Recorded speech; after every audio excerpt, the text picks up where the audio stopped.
إنك حميد مجيد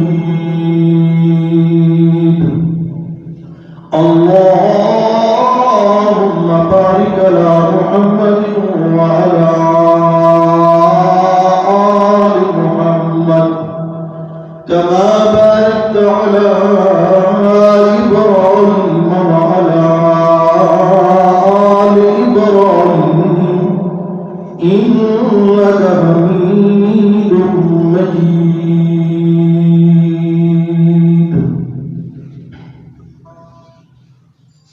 بعد حمد و صلاۃ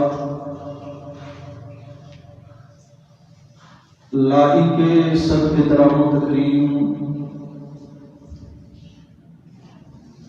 معزز حاضرین سامعین، السلام علیکم ورحمۃ اللہ وبرکاتہ.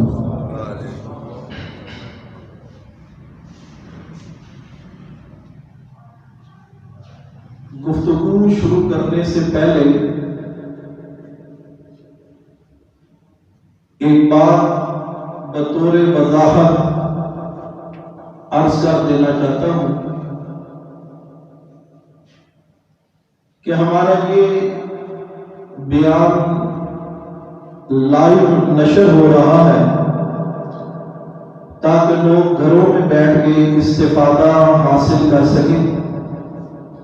جہاں تک حکومت کی طرف سے تعاون اور احتیاط کی اپیل ہے، ہم ان کے ساتھ تعاون کر رہے ہیں اور کریں گے بھی انشاءاللہ. شعبان کا مہینہ جاری و ساری ہے.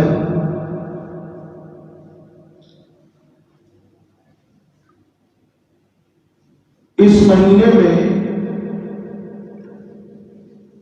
ایک بڑی مشہور و معروف مذہبی تقریب بڑے جوش و خروش سے منائی جاتی ہے. پہلی بات یہ ذہن میں رکھیے گا کہ مذہبی تقریبات 3 قسم کی ہیں. پہلی قسم مذہبی تقریبات کی وہ ہے کہ جو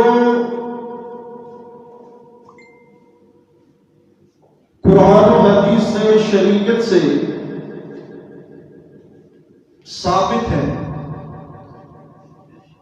جن کا شریعت کے اندر ثبوت موجود ہے. وہ تقریبات ہیں مثلا عید الاضحیٰ اور عید الفطر. اور دوسری قسم کی تقریبات وہ ہیں کہ جن کا سرے سے قرآن و حدیث میں بالکل کوئی نام و نشان بھی موجود نہیں ہے. اس کی مثال جیسے نبی پاک صلی اللہ علیہ وسلم کی پیدائش پر عید منانا، اور تیسری قسم کی تقریبات وہ ہے کہ جن کا ذکر نہ قرآن میں ہے نہ صحیح حدیث میں ہے، بعض موضوع قسم کی اور ضعیف روایات کے اندر ان کا ثبوت ملتا ہے، اور وہ تقریب ہے شب برات.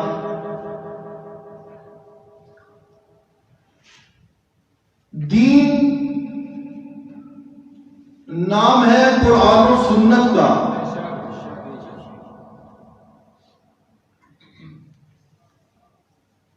ترکت فیکم امرین لم تضلوا ما تمسکتم بہما کتاب اللہ و سنت رسول. نبی پاک صلی اللہ علیہ وسلم نے فرمایا میں جا رہا ہوں مگر تمہارے درمیان دو چیزیں چھوڑ کے جا رہا ہوں. پہلی چیز کتاب اللہ اور دوسری چیز میں محمد رسول اللہ صلی اللہ علیہ وسلم کی سنت طریقہ. اب جس چیز کو دین کہا جائے یا کسی چیز کے دین ہونے کا دعویٰ کیا جائے تو وہ دعویٰ تب سچا ثابت ہوگا کہ اس پر دلیل ہو یا اللہ کے قرآن سے یا محمد رسول اللہ کے سچے فرمان سے. جب تک کوئی عمل کتنا ہی خوبصورت کیوں نہ ہو، کتنا ہی حسین کیوں نہ ہو، کتنا ہی دلکش کیوں نہ ہو، کتنا ہی خوبصورت کیوں نہ ہو، اس پر جب تک قرآن و سنت سے دلیل پیش نہیں کی جائے گی وہ دین بن سکتا نہیں. خواہ وہ کہنے والا کتنا بڑا مولوی ہو، کتنا بڑا پیر ہو، کتنا بڑا اپنے آپ کو صوفی اور عبادت گزار کہلوانے والا ہو، جب تک وہ قرآن و سنت سے اپنے عمل پر دلیل پیش نہیں کرے گا وہ عمل کبھی بھی سنت بن سکتا نہیں ہے، وہ شریعت نہیں بن سکتی. اس لیے پہلے نمبر پر ہے اللہ کا قرآن. یہ جو شب برات کا فنکشن ہے اسے جب ہم اللہ کے قرآن میں ڈھونڈتے ہیں، یہ شب برات تو بہت بعد میں نام پڑا. اس کو امام غزالی نے احیاء العلوم کے اندر استعمال کیا، لیلۃ البرات. اور بہجت الاسرار میں ابن جازم نے اور غنیت الطالبین میں شیخ عبد القادر جیلانی محبوب سبحانی رحمت اللہ علیہ نے اس سے پہلے اس کا نام جو روایات کے اندر چلا آ رہا ہے وہ ہے لیلۃ من نصف شعبان، یعنی شعبان کی 15ویں رات. کیا نام آیا؟ لیلۃ من نصف شعبان، شعبان کی 15ویں رات. یہ بعد میں پھر لیلۃ البرات اور پھر آگے شب برات نام رکھا گیا. یہ بہت بعد کی بات ہے. روایات میں ذکر آیا ہے اور روایات کی حقیقت اور سند وہ بھی انشاءاللہ بات مختصر کرنی ہے. تو سب سے پہلے نمبر ہے قرآن کا. یہ لیلۃ من نصف شعبان دیکھنا یہ ہے کہ کیا اس کا قرآن میں بھی کوئی وجود ہے کہ نہیں ہے. تو اس کے لیے سورہ دخان کی آیت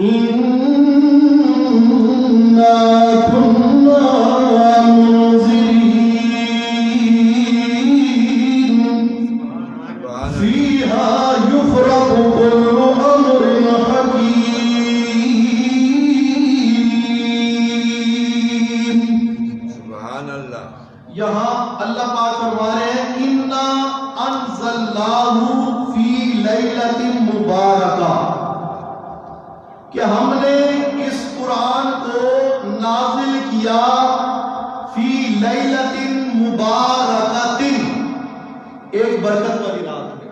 کس میں؟ برکت والی رات میں. اب لیلۃ مبارکۃ سے یہاں لیلۃ من نصف شعبان کو مراد لے لیا گیا. یہ ہے شب برات منانے والوں کی قرآن میں سے دلیل کہ یہ لیلۃ مبارکۃ سے مراد کیا ہے؟ شب برات. اب توجہ کیجیے گا، قرآن کا سب سے اعلیٰ ترین درجہ ہے کہ قرآن کی تفسیر کی جائے قرآن سے. کس سے؟ قرآن سے. قرآن سے. اور پھر اس کے بعد قرآن کی تفسیر کی جائے حدیث صلی اللہ علیہ وسلم سے. پہلا درجہ کیا ہے کہ قرآن کی تفسیر ہو کس سے؟ قرآن سے. القرآن یفسر بعض بعضا، قرآن کا بعض اس بیان کرتا ہے.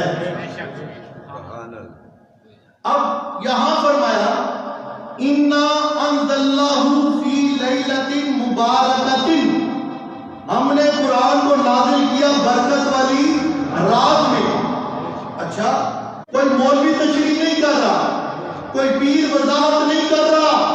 قرآن کی اس آیت کی تشریح خود اللہ پاک دوسرے مقام پر فرما رہی ہے. یہ سورہ بقرہ آیت کا نمبر 185. اللہ پاک یہاں پر فرماتے ہیں شہر رمضان الذی انزل فیہ القرآن. سبحان اللہ. شہر رمضان الذی انزل فیہ القرآن ہدی للناس وبینات من الہدی والفرقان.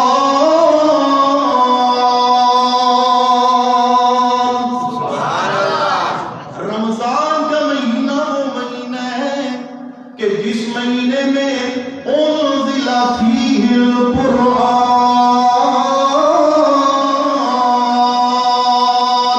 سبحان اللہ. اللہ نے قرآن کو نازل کیا. کس کو؟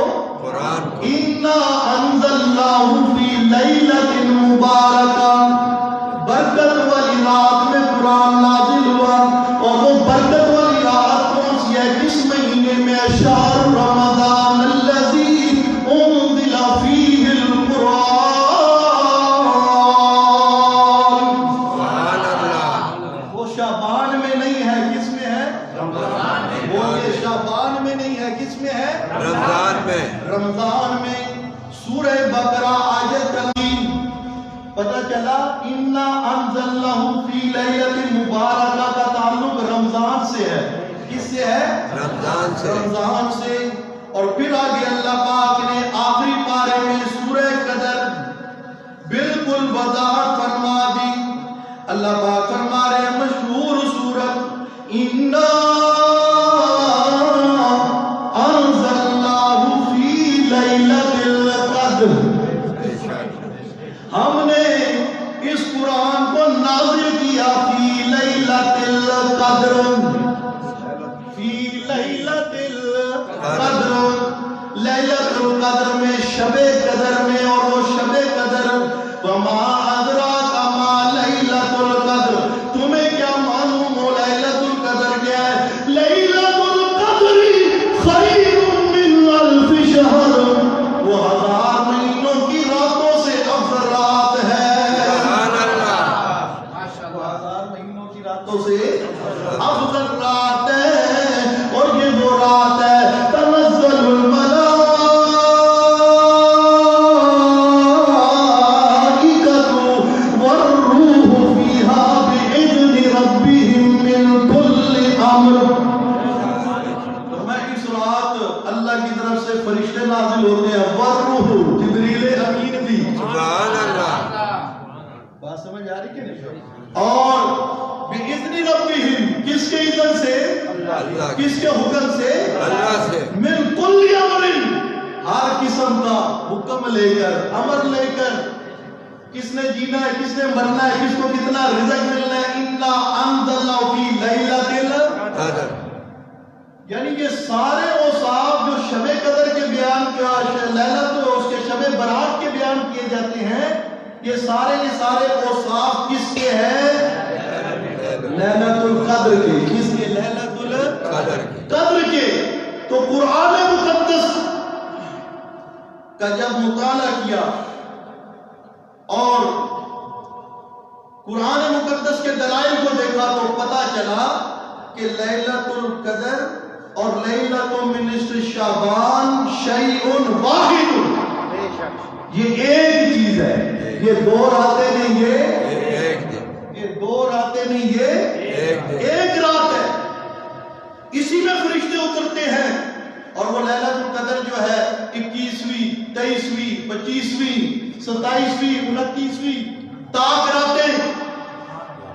رمضان کی آخری عشرے کی 7 راتیں. اور توجہ کیجئے گا، یہ جتنی تفاسیر ہیں میں آپ کو چند مشہور تفاسیر کا حوالہ دے رہا ہوں. تفسیر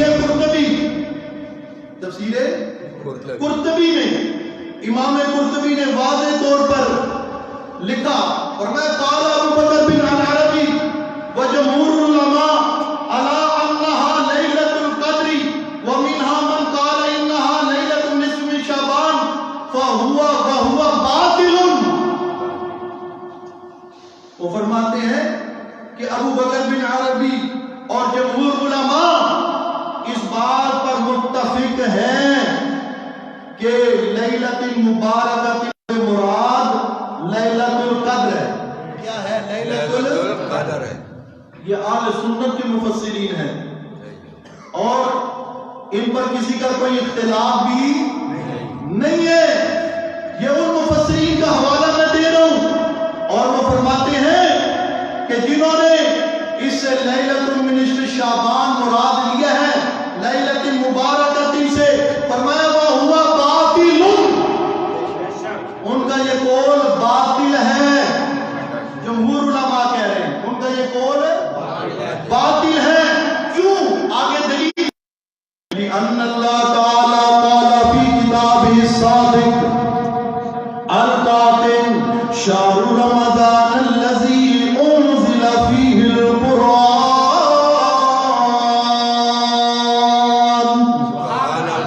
اس لیے اللہ پاک نے اپنی سچی کتاب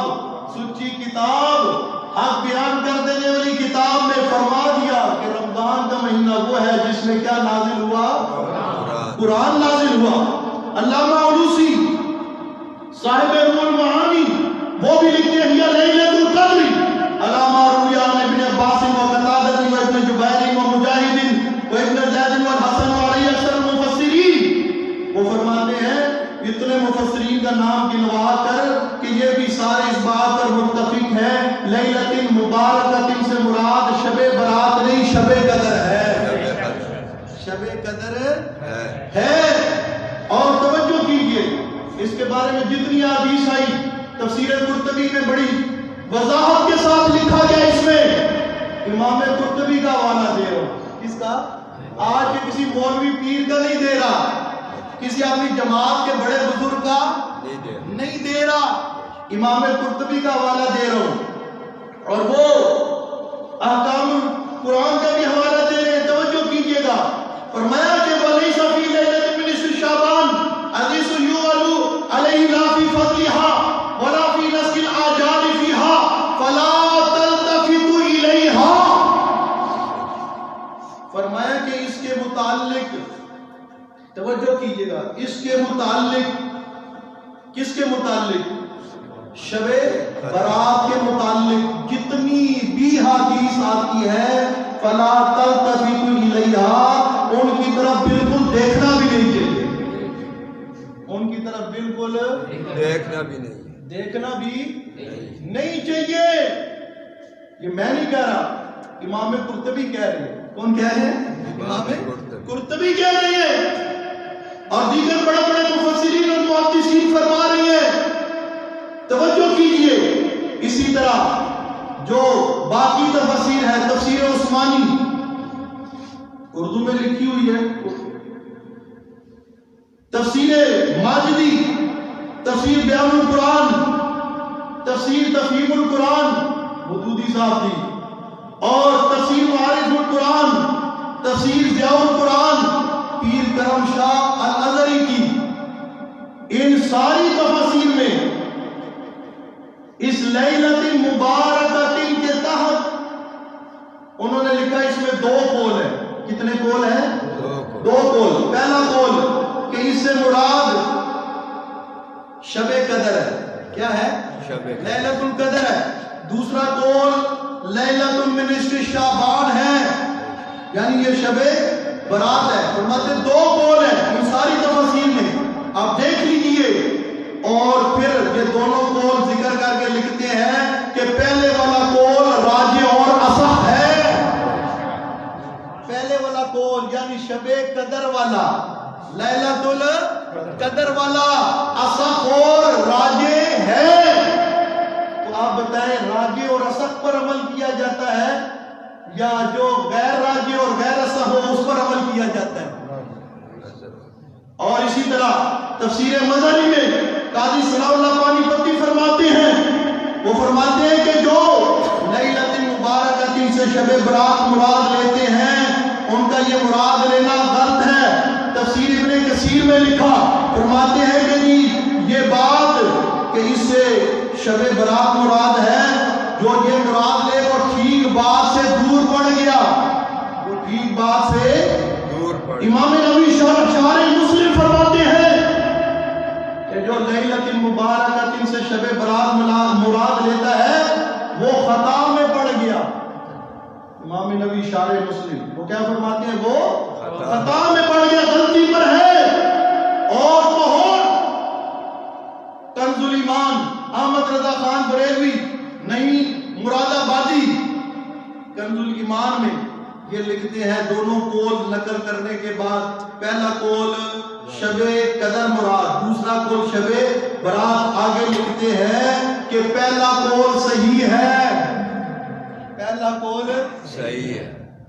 اب مسئلہ یہ ہے کہ مولوی لوگوں کو بتاتے ہی نہیں ہے، یہ تو علماء بریلویہ کی تفسیر ہے کنز الایمان، انہوں نے لیلۃ المبارکۃ کے تحت لکھا کہ دو قول ہے، پہلا قول کہ شب قدر مراد، دوسرا قول شب، فرمایا پہلا قول شب قدر والا صحیح ہے، پہلا قول شب قدر والا صحیح ہے۔ تو پتہ چلا کہ پورے قرآن میں شب برات کے لیے کوئی آیت موجود نہیں ہے، کوئی آیت موجود نہیں ہے۔ لیلۃ من نصف شعبان لا توجد فی القرآن، قرآن کے اندر اس کا کوئی ثبوت موجود نہیں ہے۔ اور جہاں تک روایات کا تعلق ہے، ٹائم نہیں، ان ساری روایات پر الحمدللہ مدلل طریقے سے بحث ہو سکتی ہے، بعض پر روایات ہے ہی موضوع اور جو ہے وہ شدید ضعیف ہے۔ کیا ہے؟ شدید ضعیف۔ امام قرطبی فرماتے ہیں فلا تلتفتوا الیہ، ان کی طرف التفات بھی مت کرو، دیکھو بھی نہیں۔ پھر لوگ کہتے ہیں جی ضعیف روایات فضائل اعمال میں چل جاتی ہیں، اعمال کی فضیلت میں ان پر عمل ہو سکتا ہے۔ پہلی بات یاد رکھیے گا کہ امام مسلم نے مقدمہ مسلم میں بڑی وضاحت سے لکھ دیا کہ ضعیف روایت نہ عقائد میں چلتی ہے نہ اعمال میں چلتی ہے۔ بات سمجھ آ رہی کہ نہیں؟ میری بات نہیں ہے، مسلم شریف والے امام مسلم کی بات ہے، امام مسلم کی بات ہے۔ میں اپنی بات نہیں کر رہا، اپنے والد کی بات نہیں کر رہا، اپنے استاد کی بات نہیں کر رہا، مسلم شریف کے مقدمے کی بات کر رہا ہوں۔ اور پھر جن علماء کرام نے اور ائمہ جرح و تعدیل نے اگر اجازت بھی دی ہے کہ جی اعمال کے باب میں ضعیف روایت چل سکتی ہے، توجہ ہے، تو انہوں نے بھی شرطیں رکھی، ان میں سے 4 شرطیں عرض کرنے لگا ہوں۔ پہلی شرط کہ وہ موضوع نہ ہو، کیا نہ ہو؟ موضوع نہ ہو۔ دوسری وہ شدید ضعیف نہ ہو، شدید ضعیف نہ ہو۔ تیسری شرط اس کو بیان کرتے ہوئے اس کی نسبت نبی پاک کی طرف نہ کی جائے، اس ضعیف روایت کو بیان کرتے ہوئے اس کی نسبت، کیونکہ ومن کذب علی متعمدا فلیتبوأ مقعده من النار، اللہ کے نبی نے فرمایا جو جان بوجھ کر میں محمد رسول اللہ پر جھوٹ بولے گا اس کا ٹھکانہ جہنم میں ہے، اس کا ٹھکانہ کہاں ہے؟ جہنم میں۔ تو ضعیف روایت کے اندر جب ذوق موجود ہے، نقص ہے، تو اس کو بیان کرتے ہوئے نبی پاک کی طرف نسبت نہ کریں۔ اور یہاں تو نعرہ تکبیر، اللہ اکبر،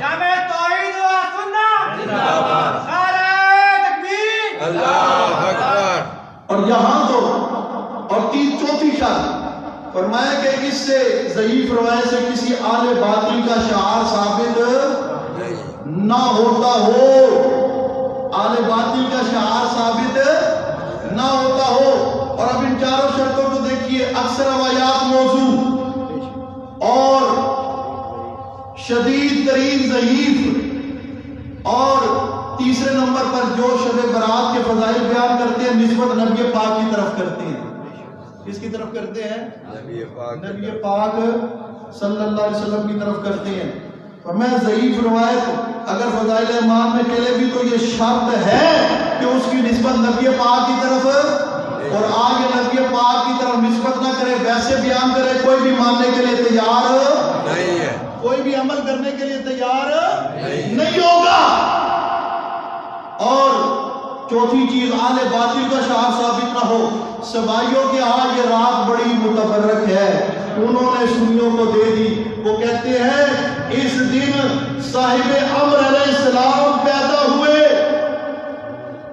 صاحب امر سے مراد 12ویں امام ان کے ہاں امام مہدی۔ کون؟ امام صاحب امر، اختیار والے۔ کیا بھئی؟ اختیار والے۔ اللہ کا قرآن کہتا ہے قُلْ إِنَّ الْأَمْرَ كُلُّهُ لِلَّهِ، قُلْ إِنَّ الْأَمْرَ كُلُّهُ لِلَّهِ۔ میرے محبوب صلی اللہ علیہ وسلم آپ اعلان کر دیجئے سارے کا سارا امر، سارے کا سارا اختیار مختار کل للہ۔ صاحب امر کون ہے؟ صاحب امر کون ہے؟ یہ قرآن سورہ آل عمران آیت نمبر 154 اور سورہ رحم میں فرمایا بَلِلَّهِ الْأَمْرُ جَمِيعًا، بَلِلَّهِ الْأَمْرُ جَمِيعًا۔ سارے کا سارا امر، سارے کا سارا اختیار کس کا ہے؟ بولو کس کا ہے؟ اللہ ہی کا ہے۔ 12ویں امام صاحب امر نہیں، امر والا اختیار والا کون ہے؟ نعرہ تکبیر، مسلک حق، مسلک اشاعت التوحید و سنہ، شیر پنجاب حضرت مولانا مفتی نعیم الرحمان صاحب، مفسر قرآن حضرت مولانا محمد اسلم ملک صاحب۔ توجہ، کہتے ہیں صاحب امر، ایک طرف صاحب امر، دوسری طرف جی کدھر ہے؟ ابھی تک ظہور کیوں نہیں ہوا؟ اور جی وہ اپنے قتل کے خوف سے روپوش ہو گئے۔ ننھے منھے بچے تھے، 4-5 سال کی عمر تھی، اصلی قرآن بھی لے گئے جو 70 گز لمبا 40 گز چوڑا، اونٹ کی رات جتنا موٹا۔ لعنت اللہ علی الظالمین۔ بات سمجھ آ رہی کہ نہیں جا رہی؟ ایک طرف صاحب امر اور دوسری طرف موت کے ڈر سے، قتل کے ڈر سے روپوش ہو گئے۔ ان کے ہاں یہ رات ہے لیلۃ من نصف شعبان، شب برات، کہ اس دن صاحب امر یعنی امام مہدی پیدا ہوئے، وہ بڑا جشن مناتے ہیں، بڑا جشن مناتے ہیں، اور اس خوشی میں حلوے چیزیں پکا کے بانٹتے ہیں۔ جتنے حلوہ آ جائے اسے مولوی نے پوچھ بھی، جلوہ تو لگ ہی جاتا ہے نا۔ انہوں نے حلووں کو بھی لے لیا، اور وہ چراغا کرتے ہیں کہ اس دن 12واں امام پیدا ہوا ہے۔ ادھر سے انہوں نے چراغا لے لیا، اور یہ آتش بازی جو ایک تو فضول خرچی ہے، اور فضول خرچ کس کا بھائی ہے؟ شیطان کا۔ اور توجہ، بات بالکل مختصر کرو، آخری بات ہے، اور یہ مجوسیوں کا شعار ہے۔ کس کا؟ مجوسیوں کا۔ پھر کہتے جی اور جی حلوہ کیوں بانٹتے ہو جی؟ اور جی حلوہ اس لیے بانٹتے ہیں کہ جی وہ نا جی اس رات جو ہے، یہ جو دن ہے نا جی، نبی پاک صلی اللہ علیہ وسلم کے دانت مبارک شہید ہو گئے تھے، تو نبی پاک نے حلوہ کھایا تھا، ہم بھی۔ اور نبی پاک کے دانت مبارک شعبان میں نہیں شہید ہوئے، وہ تو جنگ احد میں ہوئے، جنگ احد شعبان میں ہوئی۔ جنگ احد کب ہوئی؟ شوال میں۔ پھر کہتے جی حضرت حمزہ رضی اللہ تعالیٰ عنہ کی نیاز ہے، اور یہ حضرت حمزہ رضی اللہ تعالیٰ عنہ جن کا لقب ہے سید الشہداء، خود امام الانبیاء نے دیا، امام الانبیاء نے دیا، سید الشہداء حضرت امیر حمزہ رضی اللہ تعالیٰ عنہ نبی پاک کے سکے چچا، یہ بھی شہید ہوئے ہیں تو شوال میں ہوئے، کس میں ہوئے ہیں؟ شوال میں ہوئے۔ پھر کہتے ہیں جی او جی اس میں نا روئے آتی ہیں، کیا آتی ہیں؟ وہ دیکھتی ہمارے گھر والوں نے ہمارے لیے کیا بنایا۔ اللہ کا قرآن کہتا ہے ایک دفعہ جب موت آ گئی، روح جسم سے نکل گئی، ثم انکم یوم القیامت تبعثون، ثم انکم یوم القیامت، یوم القیامت تبعثون، قیامت سے پہلے یہ روح تمہارے ان دنیاوی جسموں میں واپس آ سکتی نہیں۔ نیک روح چلی گی علیین میں، بد چلی گی سجین میں۔ جو علیین میں جنت میں چلی گئی وہ جنت کی نعمتوں کو چھوڑ کے ڈالڈے کا حلوہ کھانے کے لیے آتی نہیں، اور جو سجین میں چلی گئی اللہ نے اس پر ملائکۃ غلاظ شداد، بڑے سخت پہرے دار فرشتے کھڑے کیے، وہ وہاں سے کسی کو نکلنے نہیں دیتے نہ۔ اور اس کی روزہ جی رات کو عبادت کیجئے، یہ جو روایت ہے ابن ماجہ کی، توجہ کیجئے، قوموا لیلہا وصوموا نہارہا، پورے ذخیرہ حدیث میں ابن ماجہ کی یہ روایت ہے۔ مولانا منظور احمد نعمانی نے معارف الحدیث میں جلد نمبر 3 میں لکھا کہ سب محدثین اس بات پر اتفاق کرتے ہیں کہ یہ شدید ترین ضعیف ہے۔ اور اسی طرح ائمہ جرح و تعدیل نے کہا اس کا ایک راوی ابو بکر بن عبداللہ حدیث وضع کیا کرتا تھا، بعض نے اس کو شیعہ کہا، اس کی روایت معتبر ہی کوئی نہیں۔ اور امام احمد بن حنبل، امام ابن جوزی، امام ابن معین نے اس کو موضوع قرار دیا۔ اس کو یہ دعا کیا کہ حضرت والد محترم کے لیے یہ محنت ان کی ہے جو بول رہی ہے۔ نعرہ تکبیر، حضرت مولانا محمد اسلم ملک صاحب، نعرہ تکبیر۔ فرمایا کہ امام احمد بن حنبل نے، امام ابن جوزی نے، امام ابن معین نے موضوع قرار دیا، موضوع بناوٹی حدیث، نہ کوئی صلاۃ عبادت، نہ کوئی روزہ اگلے دن 15 شعبان کا۔ اور اصلاحی خطبات میں مولانا تقی عثمانی صاحب جو آج پاکستان کے مفتی اعظم ہیں، مولانا تقی عثمانی نے بھی اس روایت کو بے اصل قرار دیا، بے اصل قرار دیا ہے۔ تو توجہ کیجئے، نہ اس رات قیام، نہ سیام، نہ نہرات، یہ آشا جلانا چراغا کرنا۔ توجہ کیجئے، اللہ کریم ہمیں قرآن و سنت پر عمل